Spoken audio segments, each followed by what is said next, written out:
Hi everyone, welcome to my channel. ನಾವಿವತ್ತು ಕಡಲೆಕಾಳು ಮತ್ತು ಮುಳುಗಾಯಿ ಹಾಕ್ಬಿಟ್ಟು ಪಲ್ಯ ಮಾಡೋದು ಹೇಗೆ ಅಂತ ನೋಡ್ಕೊಂಬರೋಣ ಬನ್ನಿ. ಇದನ್ನು ನಾವು ಹಬ್ಬಕ್ಕಾಗಿರ್ಬೋದು ಅಥವಾ ರೊಟ್ಟಿ ಜೊತೆಗೆ ಚಪಾತಿ ಜೊತೆಗೆ ನೆಂಚ್ಕೊಂಡು ತಿನ್ನೋದಕ್ಕೂ ಕೂಡ ತುಂಬ ಚೆನ್ನಾಗಿರುತ್ತೆ. ಈಗ ಹೆಂಗೂ ಹಬ್ಬಗಳು ಸ್ಟಾರ್ಟ್ ಆಗ್ತಾ ಇದ್ದಾವೆ, ಆವಾಗ ಈ ರೀತಿ ಪಲ್ಯ ಮಾಡ್ಕೊಂಡು ತಿಂದರೆ ತುಂಬ ಚೆನ್ನಾಗಿರುತ್ತೆ. ಹಾಗಿದ್ರೆ ಇದು ಮಾಡೋದಕ್ಕೆ ಬೇಕಾಗಿರೋ ಪದಾರ್ಥಗಳನ್ನು ನೋಡೋಣ ಬನ್ನಿ.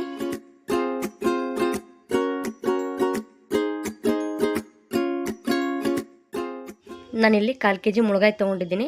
ಅದನ್ನು ಕಟ್ ಮಾಡಿಬಿಟ್ಟು ಉಪ್ಪು ಮತ್ತು ನೀರಲ್ಲಿ ಹಾಕಿ ಇಟ್ಕೊಂಡಿದ್ದೀನಿ. ಯಾಕಂದರೆ ಉಪ್ಪು ಮತ್ತು ನೀರಲ್ಲಿ ಹಾಕಿದರೆ ಕಪ್ಪಾಗೋದಿಲ್ಲ. ಹಾಗಾಗಿ ಅದೇ ರೀತಿ 1 ಕಪ್ಪಷ್ಟು ಕಡಲೆಕಾಳನ್ನ ನೆನೆ ಇಟ್ಬಿಟ್ಟು ತೊಗೊಂಡಿದ್ದೀನಿ, ನೀವಿಲ್ಲಿ ನೋಡ್ಬೋದು. ಹಾಗೆ 2 ಮೀಡಿಯಮ್ ಸೈಜ್ ಈರುಳ್ಳಿನ ಚಿಕ್ಕದಾಗಿ ಕಟ್ ಮಾಡಿ ಇಟ್ಕೊಂಡಿದ್ದೀನಿ. ಮತ್ತು 2 ಮೀಡಿಯಮ್ ಸೈಜ್ ಟೊಮೊಟೊ ಕೂಡ ಚಿಕ್ಕದಾಗಿ ಕಟ್ ಮಾಡಿ ಇಟ್ಕೊಂಡಿದ್ದೀನಿ. ಸ್ವಲ್ಪ ಕೊತ್ತಂಬರಿ ಸೊಪ್ಪು ತೊಗೊಂಡಿದ್ದೀನಿ. ಹಾಗೆ 1 ಟೇಬಲ್ ಸ್ಪೂನು ಶುಂಠಿ ಬೆಳ್ಳುಳ್ಳಿ ಪೇಸ್ಟ್ ತೊಗೊಂಡಿದ್ದೀನಿ. 1 ಟೇಬಲ್ ಸ್ಪೂನು ಖಾರದ ಪುಡಿ, ಖಾರ ನಿಮಗೆ ಎಷ್ಟು ಬೇಕೋ ಅಷ್ಟು.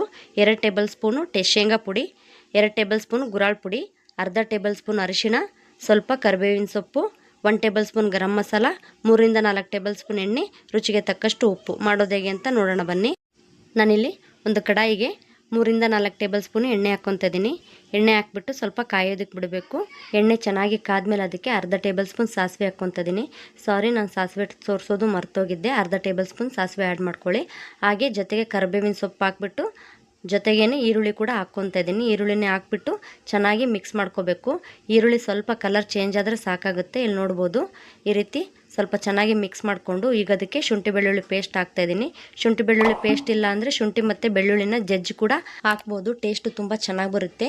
ಈಗ ಈರುಳ್ಳಿ ಮತ್ತು ಶುಂಠಿ ಬೆಳ್ಳುಳ್ಳಿ ಪೇಸ್ಟು ಚೆನ್ನಾಗಿ ಮಿಕ್ಸ್ ಮಾಡ್ಕೊಂಡ್ಮೇಲೆ ಈಗ ಅದಕ್ಕೆ ನಾನು ಟೊಮೊಟೊ ಹಾಕ್ತಾಯಿದ್ದೀನಿ. ಟೊಮೊಟೊನೂ ಕೂಡ ಸ್ವಲ್ಪ ಚೆನ್ನಾಗಿ ಮಿಕ್ಸ್ ಮಾಡ್ಕೋಬೇಕು. ಈಗ ಟೊಮೊಟೊ ಸಾಫ್ಟ್ ಹಾಕೋದಕ್ಕೋಸ್ಕರ ನಾನಿಲ್ಲಿ ಸ್ವಲ್ಪ ಉಪ್ಪು ಹಾಕ್ಕೊತಾ ಇದ್ದೀನಿ. ನೀವಿಲ್ಲಿ ನೋಡ್ಬೋದು, ನಾನು ಅರ್ಧ ಟೇಬಲ್ ಸ್ಪೂನ್ ಅಷ್ಟು ಉಪ್ಪು ಹಾಕ್ಕೊತಾ ಇದ್ದೀನಿ. ಉಪ್ಪು ಹಾಕಿದರೆ ಟೊಮೊಟೊ ಮತ್ತು ಈರುಳ್ಳಿ ಜಲ್ದಿ ಸಾಫ್ಟ್ ಆಗುತ್ತೆ. ಹಾಗಾಗಿ ಉಪ್ಪು ಹಾಕ್ಬಿಟ್ಟು ಚೆನ್ನಾಗಿ ಮಿಕ್ಸ್ ಮಾಡಿಕೊಂಡು ಈಗ ಅದಕ್ಕೆ ನಾನು ಅರ್ಧ ಟೇಬಲ್ ಸ್ಪೂನ್ ಅರಿಶಿಣ, 1 ಟೇಬಲ್ ಸ್ಪೂನ್ ಖಾರದ ಪುಡಿ ಹಾಕ್ಕೊತಾ ಇದ್ದೀನಿ. ಖಾರ ನಿಮಗೆ ಎಷ್ಟು ಬೇಕೋ ಅಷ್ಟು ನೋಡಿ ಹಾಕ್ಕೊಳ್ಳಿ. ಹಾಕ್ಬಿಟ್ಟು ಈಗ ಚೆನ್ನಾಗಿ ಮಿಕ್ಸ್ ಮಾಡ್ಕೋಬೇಕು. ನಾವು ಯಾವುದೇ ಅಡುಗೆ ಮಾಡಿದರೂ ಕೂಡ ಮೀಡಿಯಮ್ ಫ್ಲೇಮಲ್ಲೇ ಎಷ್ಟು ಚೆನ್ನಾಗಿ ಬೇಯಿಸ್ಕೊತೀವೋ ಟೇಸ್ಟ್ ಕೂಡ ಅಷ್ಟು ಚೆನ್ನಾಗಿ ಬರುತ್ತೆ. ಈಗ ಇಲ್ಲಿ ನೋಡ್ಬೋದು, ನಾನು ಚೆನ್ನಾಗಿ ಮಿಕ್ಸ್ ಮಾಡ್ಕೊಂಡ್ಮೇಲೆ ಈಗ ಅದಕ್ಕೆ ಕಡಲೆಕಾಳು ಹಾಕ್ತಾಯಿದ್ದೀನಿ. ಕಡಲೆಕಾಳನ್ನು ಕೂಡ ಚೆನ್ನಾಗಿ ಮಿಕ್ಸ್ ಮಾಡ್ಕೋಬೇಕು. ಇಲ್ಲಿ ನೋಡ್ಬೋದು, ಈ ರೆಸಿಪಿನ ನಾವು ಹಬ್ಬಗಳಿಗೆ ಮಾಡಿದರೆ ತುಂಬ ಚೆನ್ನಾಗಿರುತ್ತೆ. ಯುಗಾದಿ ಹಬ್ಬ ಆಗಿರ್ಬೋದು, ದಸರಾ, ದೀಪಾವಳಿ ಹಬ್ಬದ ಟೈಮಲ್ಲಿ ಯಾವುದಾದ್ರೂ ಒಂದು ಪಲ್ಯ ಮಾಡೇ ಮಾಡ್ತೀವಿ. ಆ ಟೈಮಲ್ಲಿ ಈ ಪಲ್ಯ ಮಾಡಿದ್ರೆ ತುಂಬ ಚೆನ್ನಾಗಿರುತ್ತೆ. ನೀವು ಒಂದ್ಸಲ ಟ್ರೈ ಮಾಡಿ ಟೇಸ್ಟ್ ಹೇಗಿದೆ ಅಂತೇಳಿ. ಕಡಲೆಕಾಳನ್ನ ಮಿಕ್ಸ್ ಮಾಡಿ ನಾನು ಒಂದು ದೊಡ್ಡ ಲೋಟದಷ್ಟು ನೀರು ಹಾಕ್ಕೊಂಡಿದ್ದೀನಿ. ನೀರು ಹಾಕ್ಬಿಟ್ಟು ಚೆನ್ನಾಗಿ ಮಿಕ್ಸ್ ಮಾಡ್ಕೋಬೇಕು. ಇಲ್ಲಿ ನೋಡ್ಬೋದು, ಈಗ ಚೆನ್ನಾಗಿ ಮಿಕ್ಸ್ ಮಾಡಿಕೊಂಡು ಈಗ ಇದಕ್ಕೆ ಒಂದು ಲಿಡ್ ಕ್ಲೋಸ್ ಮಾಡಿ ಒಂದು 5 ರಿಂದ 10 ನಿಮಿಷ ಬೇಯಿಸ್ಕೊಳ್ತೀನಿ. ಯಾಕಂದರೆ ಕಡಲೆಕಾಳು ಚೆನ್ನಾಗಿ ಬೇಯಬೇಕು. ಅದಕ್ಕೆ ಇಲ್ಲಿ ನೋಡ್ಬೋದು, ಒಂದು 10 ನಿಮಿಷ ಆಗಿದೆ. ಈಗ ನಾನು ಬೇಯಕ್ಕಿಟ್ಟು, ನಿಮಗೆ ಟೈಮ್ ಇಲ್ಲ ಅಂದರೆ ಕಡಲೆಕಾಳನ್ನ 1 ವಿಷಲ್ ಅಥವಾ 2 ವಿಷಲ್ಲು ಕೂಗಿಸ್ಕೋಬೋದು. ಕೂಗಿಸ್ಕೊಂಡ್ಬಿಟ್ಟು ಹಾಕ್ಕೋಬೋದು, ತುಂಬ ಚೆನ್ನಾಗಾಗುತ್ತೆ. ಈಗ ಇಲ್ಲಿ ನೋಡ್ಬೋದು, ಕಡಲೆಕಾಳು ಚೆನ್ನಾಗಿ ಬೆಂದಿದೆ. ಈಗ ಈ ಟೈಮಲ್ಲಿ ನಾವು ಮುಳುಗಾಯಿನ ಹಾಕ್ಕೋಬೇಕು. ಮುಳುಗಾಯಿ ಮತ್ತು ನೀವು ಆಲೂಗಡ್ಡೆ ಕೂಡ ಹಾಕ್ಕೋಬೋದು, ಟೇಸ್ಟ್ ತುಂಬ ಚೆನ್ನಾಗಿ ಬರುತ್ತೆ. ಇಲ್ಲಿ ನೋಡ್ಬೋದು, ನಾನೀಗ ಮುಳುಗಾಯಿನ ಹಾಕ್ಕೊತಾ ಇದ್ದೀನಿ. ಹಾಗೆ ಜೊತೆಗೇ ಗರಂ ಮಸಾಲ ಕೂಡ ಹಾಕ್ಕೊತಾ ಇದ್ದೀನಿ. ಗರಂ ಮಸಾಲ ಹಾಕ್ಬಿಟ್ಟು ಚೆನ್ನಾಗಿ ಮಿಕ್ಸ್ ಮಾಡ್ಕೋಬೇಕು. ಮುಳುಗಾಯಿ ಜಲ್ದಿ ಬೇಯೋದ್ರಿಂದ ಫಸ್ಟಿಗೆ ನಾವು ಸ್ವಲ್ಪ ಕಡಲೆಕಾಳು ಬೇಯಿಸ್ಕೊಂಡ್ರೆ ಚೆನ್ನಾಗಾಗುತ್ತೆ. ಹಾಗಾಗಿ ಇಲ್ಲಿ ನೋಡ್ಬೋದು, ಈಗ ನಾನು ಅಷ್ಟನ್ನು ಕೂಡ ಚೆನ್ನಾಗಿ ಮಿಕ್ಸ್ ಮಾಡ್ಕೊತಾ ಇದ್ದೀನಿ.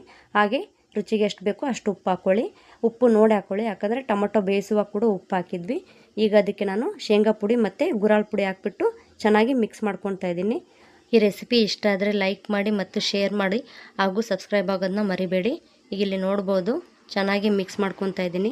ಈ ರೀತಿ ಚೆನ್ನಾಗಿ ಮಿಕ್ಸ್ ಮಾಡಿಕೊಂಡು ಲಿಡ್ ಕ್ಲೋಸ್ ಮಾಡಿ ಮೀಡಿಯಮ್ ಫ್ಲೇಮಲ್ಲೇ ಒಂದು 5 ನಿಮಿಷ ಚೆನ್ನಾಗಿ ಬೇಯಿಸ್ಕೊಳ್ಳೋಣ. ಮುಳುಗಾಯಿ ಕೂಡ ಸ್ವಲ್ಪ ಚೆನ್ನಾಗಿ ಬೇಯುತ್ತೆ. ಇಲ್ಲಿ ನೋಡ್ಬೋದು, ಈಗ ಚೆನ್ನಾಗಿ ಬೇಯಿಸ್ಕೊಂಡಿದ್ದೀನಿ.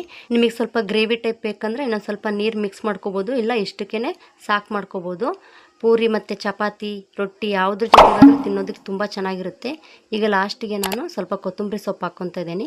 ಕೊತ್ತಂಬರಿ ಸೊಪ್ಪು ಹಾಕ್ಬಿಟ್ಟು ಇನ್ನೊಂದು ಸಲ ಚೆನ್ನಾಗಿ ಮಿಕ್ಸ್ ಮಾಡ್ಕೊತಾ ಇದ್ದೀನಿ. ಇಲ್ಲಿ ನೋಡ್ಬೋದು, ಈ ರೆಸಿಪಿನ ಹಬ್ಬ ಅಥವಾ ಮನೆಯಲ್ಲಿ ಏನಾದರೂ ಫಂಕ್ಷನ್ ಇದ್ದರೆ ಅಲ್ಲೂ ಕೂಡ ಮಾಡ್ಬೋದು. ಇಲ್ಲಾಂದರೆ ರೊಟ್ಟಿ ಚಪಾತಿಗೆ ಏನಾದರೂ ಪಲ್ಯ ಮಾಡಬೇಕು ಅಂತಿದ್ರೆ ಅವಾಗೂ ಕೂಡ ಈ ಪಲ್ಯನ ಮಾಡ್ಬೋದು. ಒಂದು ಸಲ ಟ್ರೈ ಮಾಡಿ, ಹಾಗೂ ರೆಸಿಪಿ ಹೇಗೆ ಬಂದಿದೆ ಅಂತ ಕಮೆಂಟ್ ಮಾಡಿ ತಿಳಿಸಿ. ಮತ್ತು ನನ್ನ ಚಾನಲ್ನ ಸಬ್ಸ್ಕ್ರೈಬ್ ಆಗೋದು ಮರಿಬೇಡಿ.